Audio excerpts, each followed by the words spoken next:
La porte-parole de la présidence congolaise, Tina Salama, a confirmé dans la journée du 8 avril que les Américains Marcel Malanga Malou, Taylor Thompson et Salman Poulin Benjamin, tous condamnés pour leur rôle dans un coup d'État manqué en République démocratique du Congo en mai 2024, avaient quitté le pays pour les États-Unis où ils devaient purger le reste de leur peine de réclusion à perpétuité. De son côté, le département d'État américain a lui aussi confirmé le transfert des condamnés, indiquant qu'ils étaient désormais sur la garde des autorités américaines. Les ressortissants avaient été escortés de la prison militaire de Ndolo vers l'aéroport international de Njinji à Kinshasa, dans le strict respect des procédures légales, a précisé la présidence de la République démocratique du Congo. Selon la même source, des officiels de l'ambassade des États-Unis en RDC ont accompagné les diverses phases du transfert des condamnés, témoignant d'une coopération bilatérale fonctionnelle entre les deux pays. Les Américains faisaient partie des 37 personnes condamnées par la cour militaire de Gombe à Kinshasa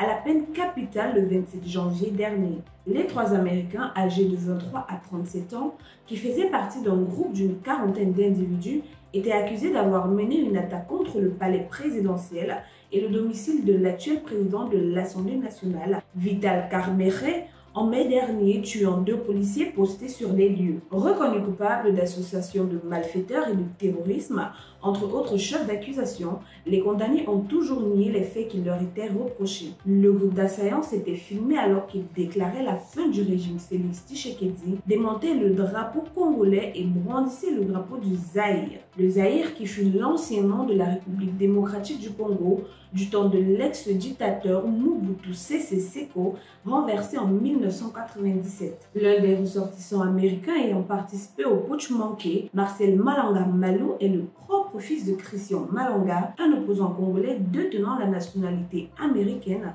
et chef présumé de la tentative de coup d'État qui a été tué avec 3 autres assaillants par la garde républicaine congolaise lors de l'attaque. Marcel Malanga Malou a déclaré que son père l'avait contraint à participer au coup d'État, rapporte le site d'information Africa News.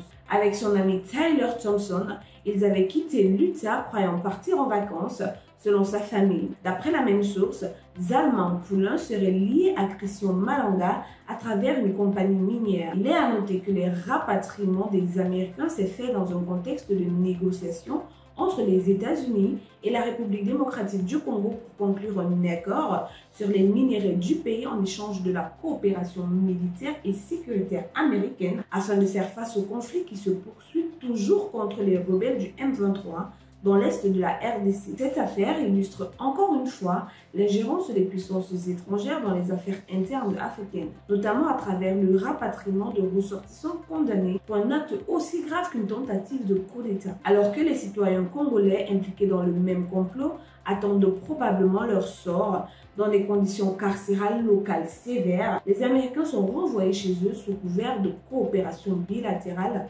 bénéficiant d'un traitement qui semble traduire un déséquilibre profond dans les rapports de force internationaux. Cela soulève la question de la souveraineté africaine.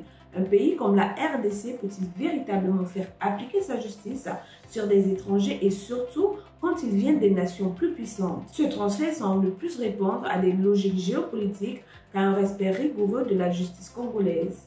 De plus, le fait que le drapeau zaïrois ait été brandi par les assaillants en pleine déclaration de fin de régime en place est symboliquement lourd. Cela démontre une volonté claire de retour à un ordre ancien perçu par certains comme plus stable ou fort, mais aussi associé à une époque d'aliénation et de dictature soutenue par l'Occident. Ce geste traduit un profond malaise identitaire, une lutte non résolue entre l'héritage colonial, néocolonialisme et aspiration à une véritable autodétermination africaine. Dans ce contexte, le lien entre Christian Malanga, ses connexions minières et les négociations en cours entre les États-Unis et la RDC sur les ressources minières soulèvent des soupçons sur l'utilisation des crises politiques africaines comme levier pour accéder aux richesses du continent. Une véritable souveraineté impliquerait de dénoncer cette instrumentalisation et d'exiger que la justice africaine s'applique à tous, sans exception ni privilège étranger. Pour plus de contenu sur l'actualité africaine,